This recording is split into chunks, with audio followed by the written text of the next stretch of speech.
Hello, Chino Maya boy channel amka hana taram na uksari ado. Hello. Hello. Di puja koi ba chat pagi loisale akhoi gi plan ta oina koi rani ngasi di Ostami namit ni adona akhoi gi plan ta oina koi rani ado jeng halake Chino Mayam da akhoi gi plan ta kamaina puja tawre na habado mamang na pendel sagi bado phajana hujik ti decoration tawna dukan ka mayam phamme ba do ngasi di dance program su lei तो जेंग लके चिनो मियाम दा मखाताना दुम जेंग नेसी listen मरोइना थोकले मयाम हुजी चखरा ngaliebako pung tong mukhai dumai ta tariaba akoi room dagi pendal wafam jamna laptebako do huji laifam jawre manung le change huji ko mi se khara di watleba huji pung tong mukhai dumai na taring ngalibani na mi se khara watli asina durga imagi murti चन पलाई खरम लोइना धागा कीरे मागलोरगा ऐसु खरमे से हुजिग यंगदु मी याम तिंगले हुजिन पुंग तरे दुमाइना तरे मखाइ दुमाइन तारे बको सिगन मी से याम तिल्ले dance programme सु हौदोरे हुजिग फजद्रा दुबदानी से पाइरगा जगो साबजे दुबदानी से मोय दुब थाबा मतम गी मेइदो जारोगा साबनी अब सारमगनी यामना नुपी मचा याम फजन जगो साइ दु मकुचे सोंग लेइरगा समाइना साइ फजद्रा दोरकदा नुपा मचा से मु सारे याम फजन साइ नुपा मचा से अदो असे प्रोग्राम से लोइरगा लोइरे थोकले हुजी थोकलागा मपानदा इदी बोरा ओइना लौरे बको बोरागा चनागा ओइना लौरे मपानदा दुम कसम चानिंग देने चाद्रेबा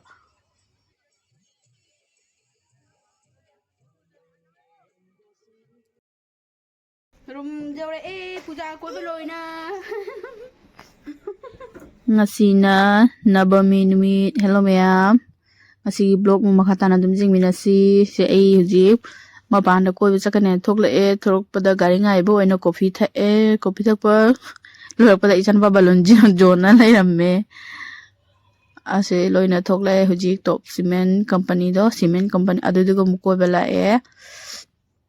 मोगी डेकोरेशन से यामना फजै पो चाही खुदिंग यामना फजैबा सुमाइना तोनी लाइट का थाना ने याम फजै अदो मतम से थेंगे बको अखोइन थोकलेसे नुंथांगी पुंग मपन तारे अदोना फजना बफम से इगिन हंगन बंगम द्रे बको अदोना हजि चंगे चंगागा लाइट खरमे मोदी लाइट खरम लोय हेरे बको आई खंदा ngai हवरे दन लाइट खरम लोरे मोगी से यामना फजै हाइदी करी हाइ तारे मोगी से ई हाइब्रा कै हाइ अदुमदोना सेमबनी बको कुसा पामी दुमाइना तौबदो अखोइगी अदुमदोना सेमने बको मोगिसे चाही खुदिंगिने अतोप अतोप मोंगदा सेमेबा चाकीबा चाही ददी ही दुमाइना सेमेबा याम फजै दो हंदगी सिसु यामना फजै अदु लाई ख्रोम लोइना थोकले हुजिक लाटुमाइदा चलनी टॉप सीमेंट गा लाई ख्रोम लोइराबिना हुजि लंबी दा थोकले थेंगसु थेंगे जिंगमिनसी अदु मखाताना लंबी सोंग थेंग हुजिकती लाटुमाई औरे लाटुमाई की पूजा दुमा पाना सुमाने राधा कृष्ण की मूर्ति थम्मे दुगरी सोना कंजे कना ईसाई डीजे थारक मोय जगो कन्ना सारमेबा doji lie खरमबा मनुंगदा चंगनी चिनमयाम मनुंगदा change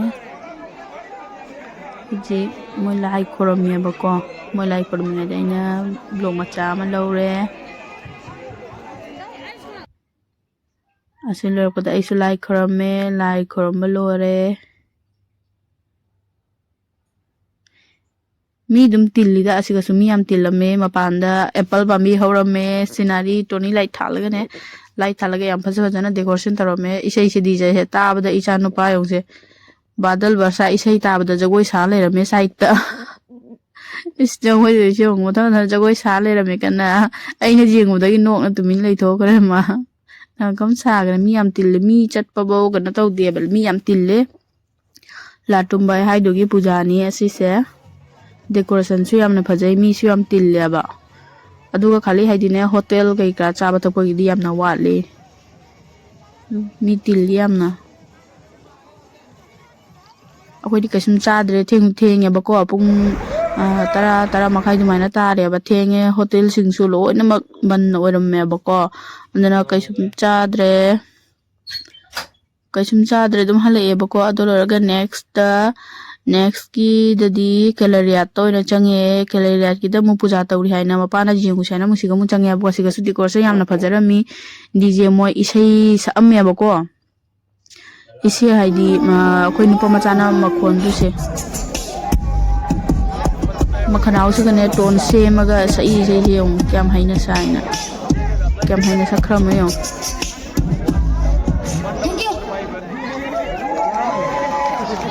copyright chaba khangde simdi yam phajaye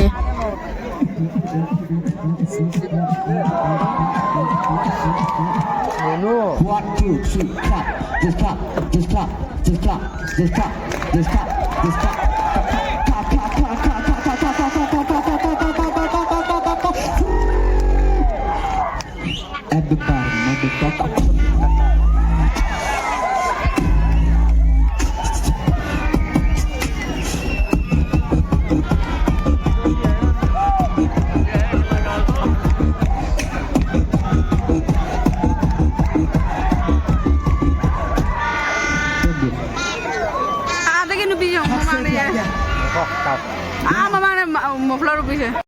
isi program yang lo pada Galleria ke mali du mulai krom loina huji thokle ko ing ya bung baro du maina thare ko ing amine je kali sale adu lo pada thokle e nabami gi durga puja ni matang se kalo senjerage next ki sidur khela morning no yeng minar simaya siga sidur khela haure next day da dasami ni ngasi ado lai thada ba numini khoi ko mitera na hai lai thada ba numini ngasi huji durga ima puthok sindur ima bemada durga ima bemada lai ba lakshmi adugedi punamakta sindur taina moi loiram dore ba ko ai su ai di amubo khangde ba ko aduna moi da hanga ai su tawre taibire ima bemada ado lorakda huji lai thada ba gi lai puthok na loire ma panda lai se mapana puthoye bako gari da sumana hapkalaga akhoi char number mine side do duga lapya ba mafam yamna makhong na si sipna ma colony puna ma koi ba loraga duga thada ba chattoini aba lapya ba mafam chu yamna tuji life na mak puthoe amam tawna yang hang huji yeng ba nungai tre mafam se huji puthoi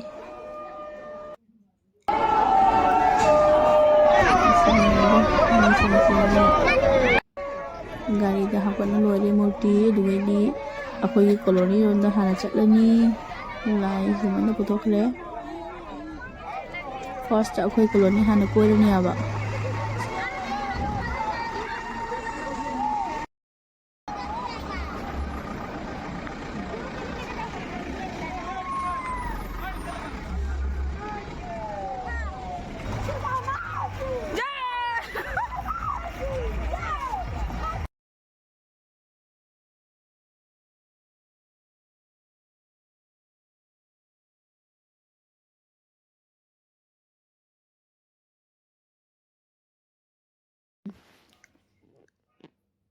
sigam dum maya punama jagoi sari isai sidi dum ta handre ko aina voice oina dum hape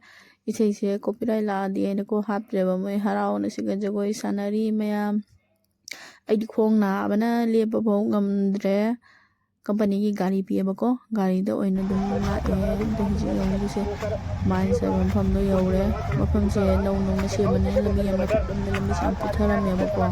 adu wai di no mang da nong chu bane na puthare phajana lami se phatamdre asini main sai ba ma hiore du ma khase hiore hujila bisi am phalam dre ba je durga imai bema lai puno ma pham ma da thammaga huji lai puja tawrani lai puja tawba loiraga duga gi lai thada doine ba ko siga huji durga imai bema puthare ema khanda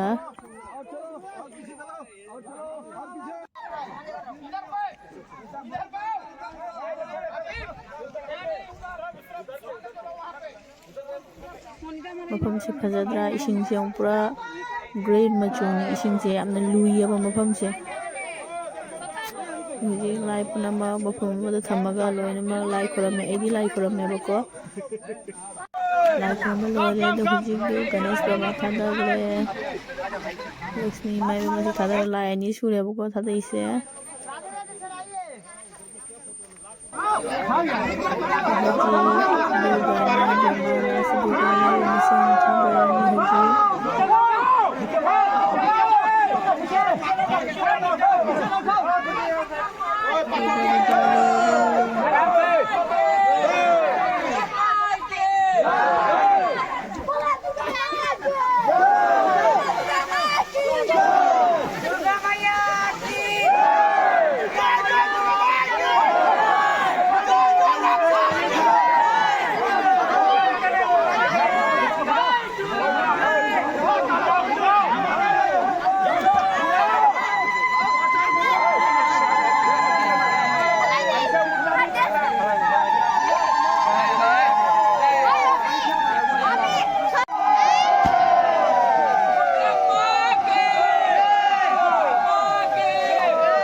Lai thada balor na sanda gi mu raban mai thaba yang bala pung tor makhai tare ko ring hon bi sa sana lo ga asi siga mi roi na ba ko pung tare tara bani asi siga raban mai thaba gi mi ma masumana square gi type ta sumaina ne ko mi sin se khar lap na mai thar mai chong ko ne ko sumaina lap na lei re mi ma raban mai thaba jeng ba gi aduga siga pandit manung da pendal manung da puja taw roi na ma pan na thule siga puja taw ko lo ga aduga gi raban mai tha doi ne ba ko doidi yam nusi ingang ahum khako amana hanuman sare doidi ani mana ram lakshman saraga aduga gi samasi ga mai tha do ne bako rawon siga du nusi dra ingang ni se asi siga rawon mai tha ba loire asiga room da halai maya bye bye